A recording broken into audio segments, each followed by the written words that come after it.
चलो भाई, अस्सलाम वालेकुम, क्या हाल चाल है, कैसे हैं आप लोग। मैं आप सबको सलाम इसलिए कर रहा हूँ क्योंकि इस जो यूट्यूब की ऑडियंस है मुझे एक्चुअल में उसको भी करना है। देखो भैया, अब आज के दिन हम लोग क्या कर रहे हैं, इनऑर्गेनिक केमिस्ट्री का जो पोर्शन है वो अब तकरीबन हमारा ख़त्म हो गया है। बॉक्स वाला क्वेश्चन आप लोगों को मिल जाएगा वीडियो के अंदर। हम लोग IUPAC नेमिंग ऑफ कॉम्प्लेक्सेस को डिस्कस कर चुके हैं, IUPAC naming of organic compounds को हम लोग डिस्कस कर चुके हैं। अब हमने दो क्वेश्चंस करने हैं ऑर्गेनिक केमिस्ट्री के अंदर। एक तो ये स्ट्रक्चर्ड वाला सवाल आता है, तो हम 10 ईयर्स से ये स्ट्रक्चर्ड वाले सवाल को फोकस करेंगे।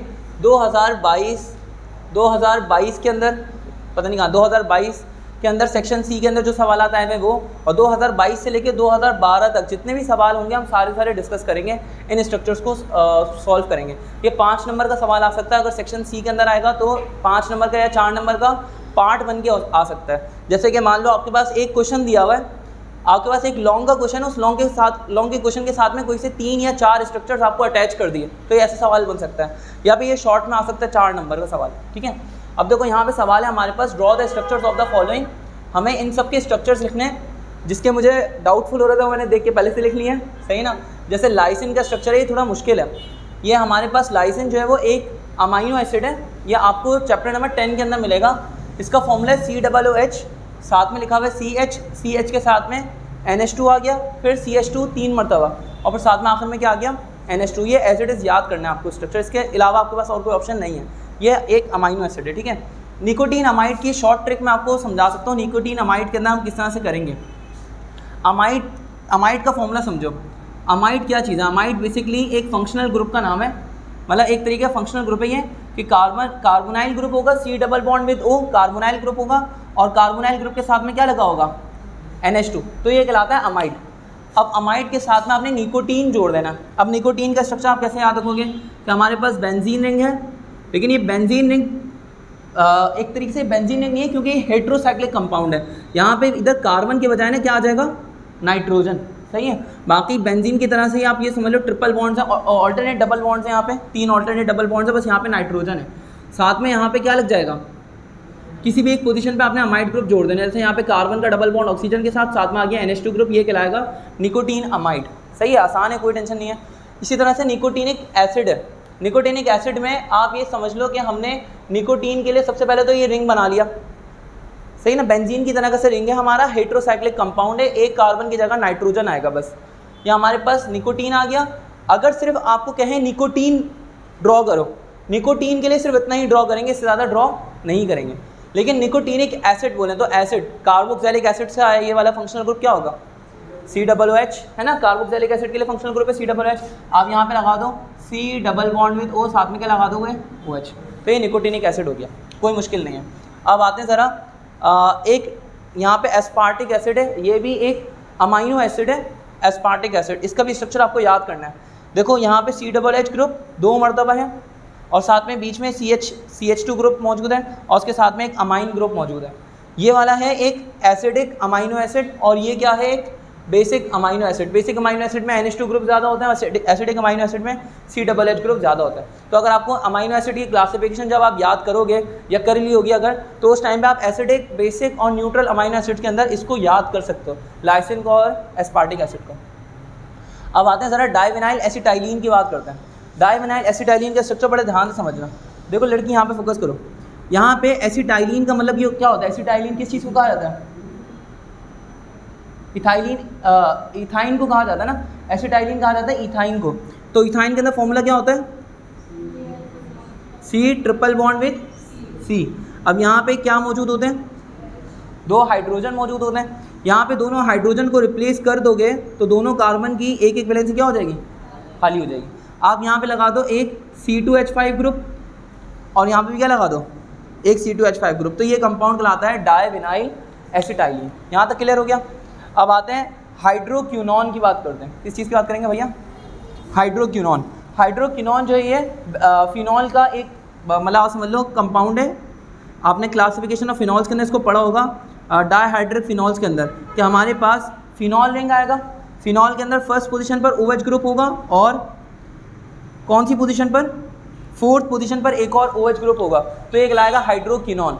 इस तरह के 2-3 स्ट्रक्चर्स और हैं जो मैं आपको करवाता हूँ। एक तो हाइड्रोक्विनोन के साथ में आपको रिसोर्सिनॉल और कैटिकॉल, ये आपसे पूछा जा सकता है, वो जैसे आएंगे मैं आपको बताऊंगा। यहाँ पे एक पूछा जा रहा है इथाइल टर्शरी ब्यूटाइल ईथर। इसका स्ट्रक्चर कैसे बनाओगे, अभी आप बनवा सकते हो, कोई मुश्किल नहीं है। यहाँ से आते हैं ईथर। ईथर फंक्शनल ग्रुप क्या हो गया, ईथर का फंक्शनल ग्रुप, अबे ओ सिर्फ क्या ओ, COO नहीं ओ, वो ईस्टर था COO। ईथर के अंदर क्या होगा ओ, यहाँ पे हमारे पास आ जाएगा ओ, ईथर का फंक्शनल ग्रुप आ गया हमारे पास ओ। अब एक साइड पे आप लगा लो इथाइल, इथाइल का फॉर्मूला क्या है, और दूसरी साइड पे आप लगा लो टर्शरी ब्यूटाइल। क्या लगा लो भैया, टर्शरी ब्यूटाइल। टर्शरी ब्यूटाइल मतलब 4 कार्बन एटम है, ब्यूटाइल मतलब 4 कार्बन एटम है, और एक कार्बन के सराउंडिंग में कितने कार्बन, 3। टर्शरी का मतलब है एक कार्बन के सराउंडिंग में आपने 3 कार्बन डाल दिया तो ये वाला कार्बन हो जाएगा टर्शरी। अब ये टोटल कर लोगे, वैलेंसी फिलअप करो, CH3 ये हो जाएगा CH3, यहाँ पे आएगा CH3, इधर कुछ नहीं होगा, ये हो जाएगा tertiary butyl ethyl, tertiary butyl ether. सही है। इसका बताओ 2 ब्रोमो ब्यूटानल है, बेंजीन ब्यूटानल है ना, ब्यूट मतलब क्या होता है 4 कार्बन एटम, ब्यूटेन मतलब 4 कार्बन एटम। अब ब्यूटेन का मतलब हो गया 4 कार्बन एटम, सही है। Al किस चीज़ का सफिक्स है, एल्डिहाइड। फॉर्मूला एल्डिहाइड का फंक्शनल ग्रुप है CHO, तो आपने या तो इस जगह पे लगा दिया CHO या यहाँ पे लगा दिया, एक ही बात है। अब आपने इधर अगर CHO लगाया तो काउंटिंग यहीं से करोगे 1 और 2, सेकंड पोजीशन पे क्या लगाओगे, तो ये हो गया 2 ब्रोमो। समझ आ गया। अब देखो यहाँ पे क्या लिखोगे, एक हाइड्रोजन आएगा यहाँ पे 2 हाइड्रोजन, और यहाँ पे क्या कहते हो गया भैया। अब यहाँ पे एस्पार्टिक एसिड हम लोग कर चुके हैं, ये 2022 के अंदर आया हुआ है। निकोटीनिक एसिड हम लोग कर चुके हैं। पायरोगेलॉल की बात करते हैं, ये ट्राइहाइड्रिक फिनॉल है। ट्राइहाइड्रिक फिनॉल का मतलब ये होगा इसके अंदर 3 OH ग्रुप होंगे। तो आपने क्या करना, सबसे पहले एक बेंजीन रिंग बनाया, और एक इधर एक OH ग्रुप, फिर दूसरा OH ग्रुप, और फिर तीसरा OH ग्रुप, ये कहलाएगा हमारे पास पायरोगेलॉल। ठीक है। अब आते हैं ज़रा अल्फा नेफ्थॉल की बात करते हैं। अल्फा नेफ्थॉल के अंदर आपने 2 बेंजीन रिंग को आपस में जोड़ देना है। पहले तो अल्फा नेफ्थॉल के अंदर आपने दोनों बेंजीन रिंग को क्या कर दिया भैया, जोड़ दिया। ये दोनों बेंजीन रिंग को आपने जोड़ा। अब दोनों बेंजीन रिंग को आपने जोड़ा। अब इधर ये वाला जो बेंजीन रिंग है, आप देख सकते हो यहाँ पे 3 ऑल्टरनेट डबल बॉन्ड्स हैं, और यहाँ पे 2 ऑल्टरनेट डबल बॉन्ड है। इस पोजीशन पे जहाँ पे जुड़ा हुआ है उस पोजीशन पर नहीं है, सही ना। अब देखो यहाँ पे हम क्या करेंगे, इधर अल्फा नेफ्थॉल होगा तो इसकी फर्स्ट पोजीशन पर OH ग्रुप लगा देंगे।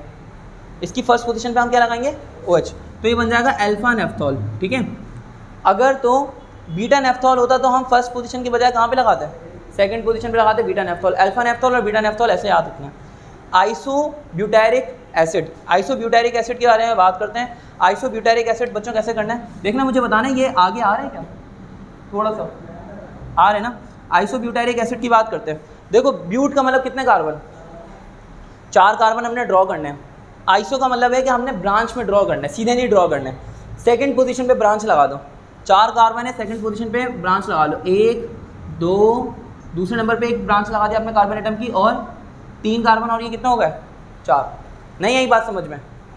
ब्यूट मतलब हो गया 4 कार्बन, और आइसो मतलब आपने सेकंड पोजीशन में ब्रांच लगा ली, क्योंकि इधर फर्स्ट पे या इधर फर्स्ट पे आप लगा ही नहीं सकते, वो तो चेन में काउंट हो जाएगा। आपने क्या किया, सेकंड पोजीशन में ब्रांच लगा दी। अब यहाँ पे एसिड है, एसिड का फंक्शनल ग्रुप, आप यहाँ पे किसी भी कॉर्नर वाले कार्बन एटम के साथ में COOH ग्रुप बना सकते हो। जैसे यहाँ पे इस कार्बन एटम के साथ आपने कर दिया COOH ग्रुप, यहाँ पे वैलेंसी फिल करो CH3, और यहाँ पे कितना हाइड्रोजन, एक हाइड्रोजन, सेट हो गया। ये हो गया हमारे पास आइसोब्यूटारिक एसिड। ग्लिसरॉल की बात करते हैं। ग्लिसरॉल जो है आप इसको एक और नाम से याद कर सकते हो। ग्लिसरॉल का एक और नाम है 1,2,3 प्रोपेन ट्राइओल। ग्लिसरॉल का एक और नाम क्या है, 1,2,3 प्रोपेन ट्राइओल। ये ग्लिसरॉल इसका कॉमन नेम है। तो आपने क्या किया, प्रोपेन का मतलब कितने कार्बन, 3 कार्बन, 1 2 3 मतलब तीनों पोजीशन पर ओल लगेंगे, यानी कि OH ग्रुप। फर्स्ट पोजीशन पे OH, सेकंड पोजीशन पे OH और थर्ड पोजीशन पे OH। उसके बाद वैलेंसी से आप लोग क्या कर सकते हो, फिलअप कर सकते हो। तो यहाँ से लेके यहाँ तक जो मैंने करवाया है इतना अभी फ़िलहाल के लिए। अब मैं मतलब वीडियो ये कंटिन्यू चल रही है, लेकिन अब मैं बाकी और स्ट्रक्चर्स लेके करवा रहा हूँ। चलें अब आपसे ही कंटिन्यू कर रहे हैं हम लोग अपनी वीडियो। यहाँ पे आप लोग फोकस करना। सबसे पहले तो यहाँ पे 2019, फिर उसके बाद 2018, 2017, 2013 इनके हम इन पास्ट 10 ईयर के हम स्ट्रक्चर्स को अभी लिखने वाले हैं। 2016 के, 2022 के, 2012 के हम ऑलरेडी कर चुके हैं, वो पीछे वाले उसके अंदर हमने शूट के अंदर किया था। उसमें मैंने एक मिस्टेक करी है, वो मिस्टेक मैं आपको बता देता हूँ। वो गलती मैंने ये करी है कि मैं डाइविनाइल एसिटाइलिन में, दोबारा ध्यान से सुन लेना, डाइविनाइल एसिटाइलिन में और डाइविनाइल एसिटाइलिन में और एक है डाईइथाइल एसिटाइलिन। यहाँ पे कहीं लिखा हुआ है डाईइथाइल एसिटाइलिन, देखिएगा कहाँ पे, ये रहा डाईइथाइल एसिटाइलिन में और डाइविनाइल एसिटाइलिन में, इन दोनों में हो गया मैं कंफ्यूज। तो मैंने आपको डाइविनाइल एसिटाइलिन में जो स्ट्रक्चर लिखवाया है वो एक्चुअल में है डाईइथाइल एसिटाइलिन का स्ट्रक्चर, सही ना, ये मैंने गलती कर दी, तो मैं इसको पहले सही करवा देता हूँ। डाईइथाइल एसिटाइलिन का स्ट्रक्चर वैसे वापसी बताना क्या है, C triple bond with C, सही है, यहाँ पे फोकस करिएगा, C triple bond with C, यहाँ पे क्या आएगा C2H5 और यहाँ पे भी क्या आएगा C2H5। ये हमारे पास स्ट्रक्चर हो गया किस चीज़ का, डाईइथाइल एसिटाइलिन का। डाइविनाइल एसिटाइलिन का स्ट्रक्चर मैं सही करवा रहा हूँ और साथ में मैं इसको कमेंट के अंदर भी मेंशन कर दूँगा भाई। डाइविनाइल एसिटाइलिन के अंदर क्या है कि हमारे पास दोबारा C triple bond with C तो अपनी जगह पर ही रहेगा। अब यहाँ पर आपने लगाने हैं एक कार्बन यहाँ, एक कार्बन यहाँ, सबसे पहले तो अब इस कार्बन का डबल बॉन्ड लगाएंगे आप एक और कार्बन के साथ, फिर इस कार्बन का डबल बॉन्ड लगाएंगे आप एक और कार्बन के साथ, बात समझ रहे हो। यहाँ पे C triple bond with C अपनी जगह पे रहेगा, फिर यहाँ पे इन दोनों कार्बन के साथ में दो और कार्बन एटम अटैच हो गए, फिर इस कार्बन के साथ डबल बॉन्ड एक और कार्बन का, इस कार्बन के साथ डबल बॉन्ड एक और कार्बन का। अब यहाँ पे वैलेंसीज फिलअप करो, यहाँ पे कितना हाइड्रोजन आएंगे, दो, और यहाँ पर एक, और यहाँ पर एक भी नहीं आएगा, यहाँ पर एक भी नहीं आएगा, यहाँ पर एक, और यहाँ पे कितना आएंगे, दो आएंगे। बात समझ गए कि नहीं समझे। तो हमने ये कर लिया। अब यह डाइविनाइल एसिटाइलिन का स्ट्रक्चर हो गया, थोड़ा मुश्किल स्ट्रक्चर है, सही ना। अब आते हैं ज़रा यहाँ पे बाकी सारे स्ट्रक्चर्स को हम देखते हैं। सबसे पहले कैटीकोल का स्ट्रक्चर। कैटीकोल जो है वो खत्ते के अंदर इस्तेमाल होता है, जो चूना और खत्ता होता है ना पान के अंदर, उसके अंदर कैटीकोल इस्तेमाल होता है। तो कैटीकोल की बात करते हैं ज़रा। सबसे पहले ये तो हो गया बेंजीन रिंग। कैटीकोल जो है वो एक डाइहाइड्रिक फिनॉल है। क्या है भैया, डाइहाइड्रिक फिनॉल। इसके अंदर आप फर्स्ट पोजीशन पर OH लगाओगे और सेकंड पोजीशन पर OH लगाओगे, ठीक है। इससे पहले हमने हाइड्रोक्विनोन किया था। हाइड्रोक्विनोन में हमने क्या किया था, फर्स्ट पोजीशन पर OH लगाया था और फोर्थ पोजीशन पर OH लगाया था। पायरोगेलॉल में क्या किया था, पायरोगेलॉल में क्या किया था, दोबारा आया 3 मरतबा OH ग्रुप लगाए थे। फर्स्ट पोजीशन पर OH ग्रुप लगाया था, फिर सेकंड पे लगाया था और फिर थर्ड पे OH ग्रुप लगाया था। यहाँ तक सेट हो गया। अब इसी बात एक और आपके पास यहाँ पे कहीं पे रिसोर्सिनॉल नज़र आ रहे हैं। रिसोर्सिनॉल, रिसोर्सिनॉल नहीं दिख रहा ना, रिसोर्सिनॉल भी कर लेते हैं क्योंकि रिसोर्सिनॉल भी इसी के जैसा है। रिसोर्सिनॉल, रिसोर्सिनॉल के अंदर हमने क्या करना है, फर्स्ट पोजीशन पर OH लगाने। सबसे पहले तो बेंजीन रिंग बनाया, फर्स्ट पोजीशन पर OH और फिर थर्ड पोजीशन पर OH, ही हो जाएगा रिसोर्सिनॉल। क्लियर हो गया भैया। अब इस तरह के हमने जितने भी आए कर सकते हैं। आते ज़रा यहाँ पे एडिपिक एसिड की बात करते हैं। एडिपिक एसिड, एडिपिक एसिड का आपको IUPAC नेम बता देता हूँ, फिर आप IUPAC नेम के हिसाब से ट्राई कर लेना। इसका IUPAC नेम होता है हेक्सेन, जगह मेरे पास कम है, hexane dioic acid. Hexane dioic acid, क्या समझ रहे हो इससे, हेक्सेन डाइओइक एसिड से 2 COOH ग्रुप होंगे और टोटल कितने कार्बन होंगे। तो आपने किया 1 2 3 4 5 6 कार्बन एटम के अंदर आपने फर्स्ट पोजीशन पर COOH ग्रुप लगाया और यहाँ पे आखिर में लगा लिया COOH ग्रुप। जगह मेरे पास कम है, दिखाई दे रहा है कि पता नहीं दिखा रहा है, तेरा COOH ग्रुप और यहाँ पे COOH ग्रुप। ऐसा लग रहा है फांसी का बंदा है, इतना दूर खींच रही है। यहाँ पर 2 हाइड्रोजन आएंगे, यहाँ पे कितना हाइड्रोजन आएंगे, 2 हाइड्रोजन, यहाँ पर 2 हाइड्रोजन और यहाँ पे 2 हाइड्रोजन। बात समझ में आ गई। अब निकोटीन अमाइड वापसी रिपीट हुआ है, तो निकोटीन अमाइड का क्या था, बेंजीन लेंगे और बेंजीन रिंग के अंदर हमने यहाँ पे क्या लगाना है, यहाँ पे नाइट्रोजन लगा लिया। अब यहाँ पे क्या लगाएंगे, C double bond with O, साथ में क्या लगा देंगे। अगर निकोटीनिक एसिड होता तो COOH लग जाता है यहाँ पे। पिक्रिक एसिड सबका फेवरेट, 3 मरतबा आए पिछले 10 सालों के अंदर। क्या है इसका फॉर्मूला, पिक्रिक एसिड, इसका आपको यार वो भी पता होना चाहिए, IUPAC नेम, ये काफ़ी इंपॉर्टेंट है यार। पिक्रिक एसिड का फॉर्मूला है 2,4,6 ट्राइनाइट्रोफिनॉल। 2,4,6 ट्राइनाइट्रोफिनॉल ये कहलाता है पिक्रिक एसिड। बताओ इसका स्ट्रक्चर क्या होगा। सबसे पहले तो फिनॉल बना लो, फिनॉल बनाने के बाद सेकंड पोजीशन पे क्या लगाओगे, नाइट्रो, और फिर उसके बाद फोर्थ पोजीशन पे नाइट्रो और 6th पोजीशन पे नाइट्रो। समझ आ गया। अब आते हैं यहाँ पे आइसोब्यूटाइरल डिहाइड की बात करते हैं।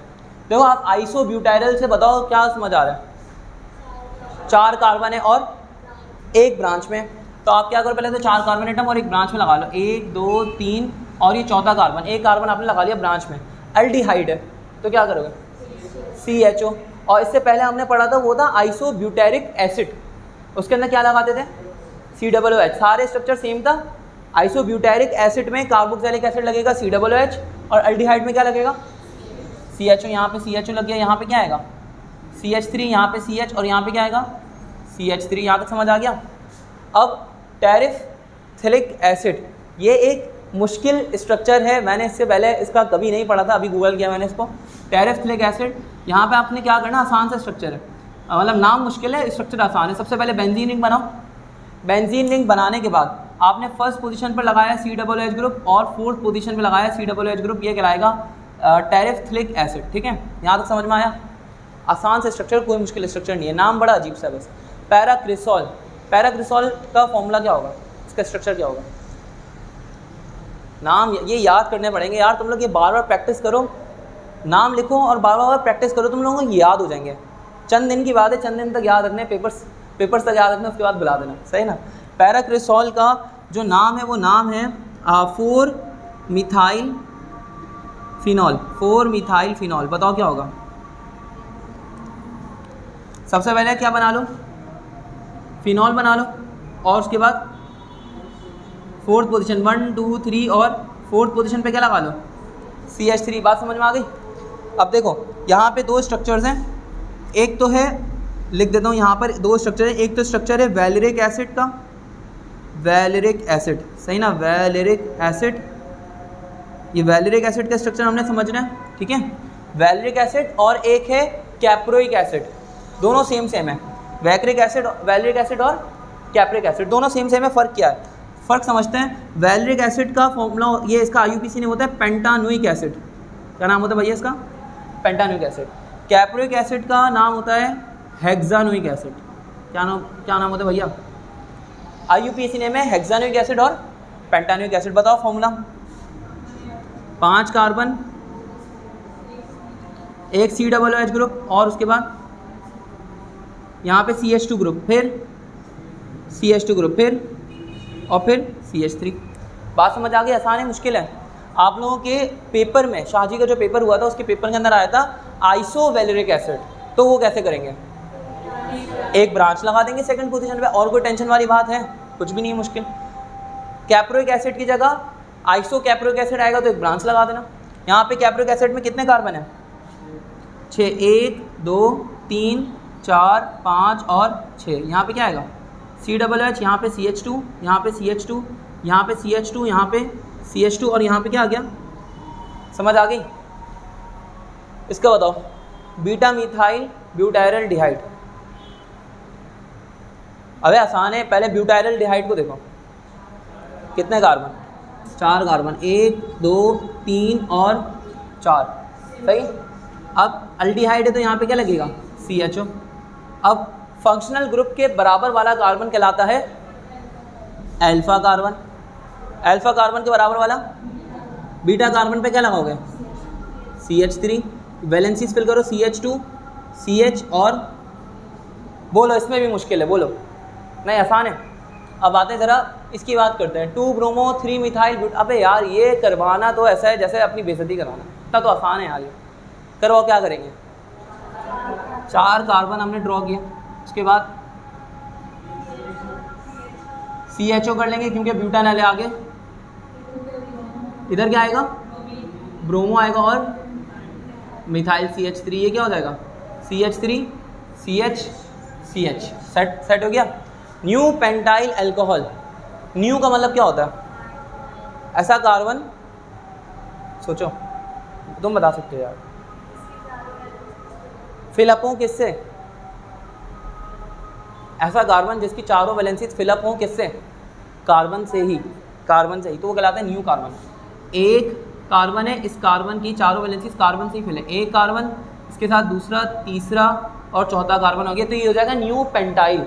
न्यू पेंटेन होता अगर इसके साथ OH ग्रुप ना लगाता तो। फिलहाल यहाँ पे क्या होगा CH3 और यहाँ पे क्या होगा इसके साथ कुछ आएगा, यहाँ पे हमने क्या करना है, अल्कोहल के लिए OH लगा देना है, यहाँ पे हो जाएगा CH2। आप किसी भी कार्बन के साथ, कोने वाले किसी भी कार्बन के साथ में आप OH लगा सकते थे, वो न्यू पेंटाइल अल्कोहल कहलाता है। डाई आइसोप्रोपाइल ईथर क्या होगा, सबसे पहले बीच में क्या आएगा, ईथर, ईथर, ईथर O आएगा। अब आइसोप्रोपाइल 2 मरतबा है, आइसोप्रोपाइल का मतलब कितने कार्बन, 3 कार्बन। तो तुम क्या गलत बातें करे जा रहे हो यार। देखो प्रोपाइल का मतलब कितने कार्बन, 3 कार्बन, और वो स्ट्रेट चेन में नहीं होंगे, बल्कि किस में होंगे। तो हमने ऐसे करना है कि ऑक्सीजन जो आ रहा है वो ब्रांच में आ रहा हो, सेकंड पोजीशन पे आ रहा हो, जैसे 1, 2 और 3 ऐसे करना है। सीधी स्ट्रेट चेन में तीनों नहीं लगाने, क्योंकि तीनों स्ट्रेट चेन में लगा दोगे तो वो हो जाएगा डाई प्रोपाइल ईथर। क्या हो जाएगा वो, डाई प्रोपाइल ईथर। अगर हमने क्या करना है, इसको आइसोप्रोपाइल बनाना है, तो कार्बन को सेकंड पोजीशन पे इस ऑक्सीजन के साथ कनेक्ट करना है, और यहाँ पे एक और आइसोप्रोपाइल बनाओ तो ये क्या होगा, कार्बन, कार्बन के साथ एक और कार्बन, और यहाँ पे एक और कार्बन बना दो, नीचे जगह नहीं वरना मैं नीचे बना देता। यहाँ पे क्या हो जाएगा, CH3, यहाँ पे CH, यहाँ पे CH3, और यहाँ पे CH3, CH3, और ये क्या हो जाएगा, बोल दो, आसान नहीं है, बोल दो, सब आसान है यार, हो चुका। क्या बच गया, कैटिकोल तो हमने कर नहीं लिया, कैटिकोल तो यहाँ पे भी किया, कैटिकोल हो गया, क्या बच गया आखिर में, ग्लायोक्सिल बच गया, बाकी सब खत्म हो गए। तो ग्लायोक्सिल भी करते हैं, और एक दो और करवाता हूँ फिर ख़त्म करते हैं। जैसे ग्लायोक्सिल के अंदर होता क्या है कि हमारे पास CH ग्रुप आता है यहाँ पे, और फिर इस कार्बन के साथ एक और CH ग्रुप आता है, ये कहलाता है हमारे पास ग्लायोक्सिल। CHO CHO आपस में जोड़ दो दोनों कार्बन को तो बन जाएगा ग्लायोक्सिल। पिक्चर लेना ज़रा तो इसकी, पिक्चर लेना, मैं अभी एक दो और करवा रहा हूँ यार,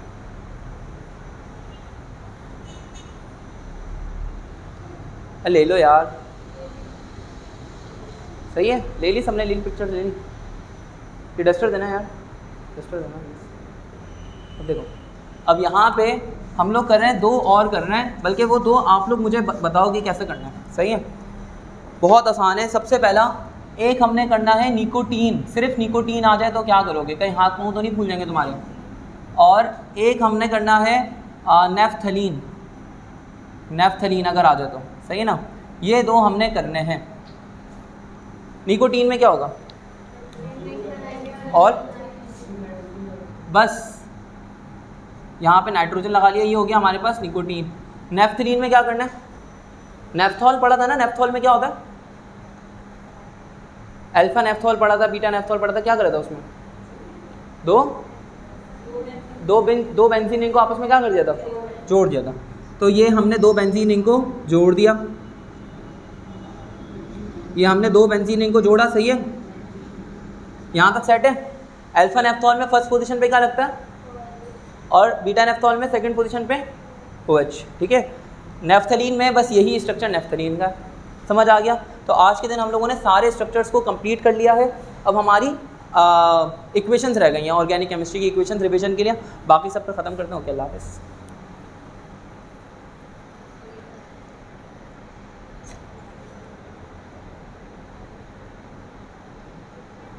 अबे भाई